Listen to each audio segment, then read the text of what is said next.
अस्सलाम वालेकुम नाज़रीन, मैं हूं सैफ अली और वेब पेज एजुकेशन में आपको खुशामदीद कहता हूं।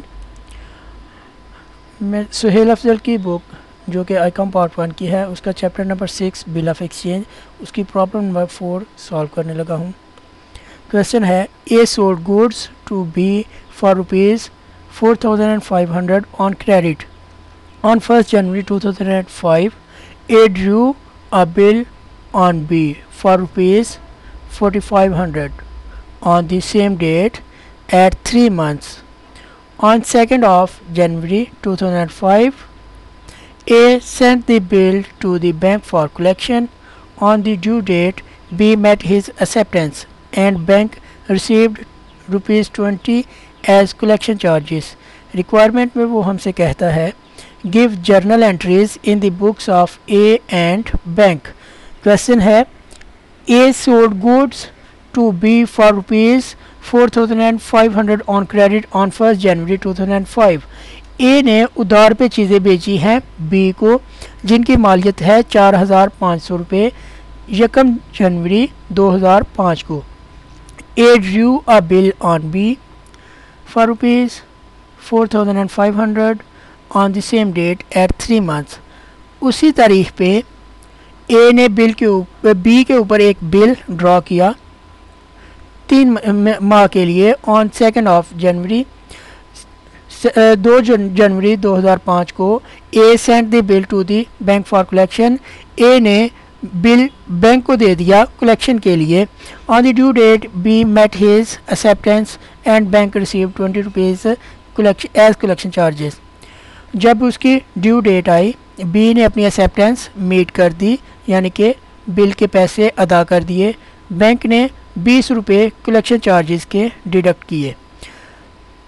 सबसे पहले हम ए के जर्नल में एंट्रीज करेंगे और परफॉर्मा सेम रहेगा, डेट, डिटेल्स, LF, डेबिट और क्रेडिट अमाउंट। पहली एंट्री होगी 1st 2005 जब ए सेल करेगा बी को, और ये सेल्स क्रेडिट पे हैं, इसलिए बी को उसके नाम से डेटर बना लिया और सेल्स हमेशा क्रेडिट होती हैं। B's account debit to sales account, और इसकी नरेशन होगी being goods sold on credit worth 4,500। Second entry ये करेगा जब ये बिल ड्रॉ करेगा, वो भी सेम डेट को होगा। Bill receivable account debit to B's account credit being bill is drawn amount 4,500 and 4,500। Third entry करेगा जब ये बिल को बैंक में कलेक्शन के लिए सेंड कर देगा, तब बिल रिसीवेबल इसके पास नहीं रहेगा तो उसको क्रेडिट कर देगा और बैंक फॉर कलेक्शन के नाम से एक अपना एसेट जनरेट कर लेगा। तो एंट्री होगी, ये 2nd of January को एंट्री होगी,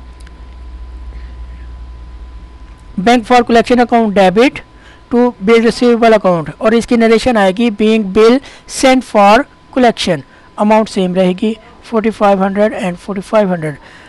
थर्ड एंट्री होगी जब वो बिल के पैसे कलेक्ट कर लेगा। तो ये 3 मंथ्स का बिल था, इसकी मैच्योरिटी डेट आएगी 3 माह के बाद। तो 1, 2, 3 और 4 चौथे माह में जाके इसके 3 माह कंप्लीट हो जाएंगे। 4/4/2005 बैंक अकाउंट डेबिट हो जाएगा, क्योंकि कलेक्शन बैंक ने किया तो वो डायरेक्टली उसको कैश नहीं देगा बल्कि उसके बैंक अकाउंट में ट्रांसफ़र कर देगा। Bank account debit to bank for collection account credit being amount of bill is collected, amount same रहेगी 4,500 एंड 4,500। एंड लास्ट पे वो एंट्री करेगा जो बैंक ने अपने कलेक्शन चार्जेस डिडक्ट किए हैं, वो कलेक्शन चार्जेस को डेबिट करेगा, क्योंकि एक्सपेंस है और एक्सपेंस हमेशा डेबिट होते हैं, और बैंक उसके बैंक अकाउंट से ही डिडक्ट कर लेगा। ए को वो सिर्फ इन्फॉर्म करेगा कि हमने ₹20 एज अ कलेक्शन चार्जेस आपके अकाउंट से डिडक्ट कर लिए हैं। इसकी एंट्री ए करेगा, collection charges account debit to bank account credit being collection charges are charged, amount ₹20 and ₹20। इसके बाद हम बनाएंगे बैंक का जर्नल।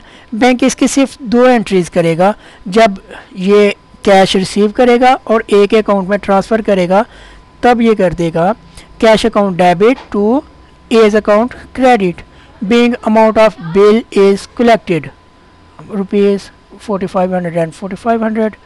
और ये सेकंड एंट्री करेगा जब ये अपने कलेक्शन चार्जेस डिडक्ट करेगा, तब ए को डेबिट करेगा और कलेक्शन चार्जेस की इनकम हो रही है, इनकम हमेशा क्रेडिट होती है और उसको वो क्रेडिट कर देगा 20 रुपीज़ से। सो एंट्री होगी A's account debit to bill collection charges account credit being collection charges charged. यहाँ पे हमारा सवाल ख़त्म होता है। Thank you.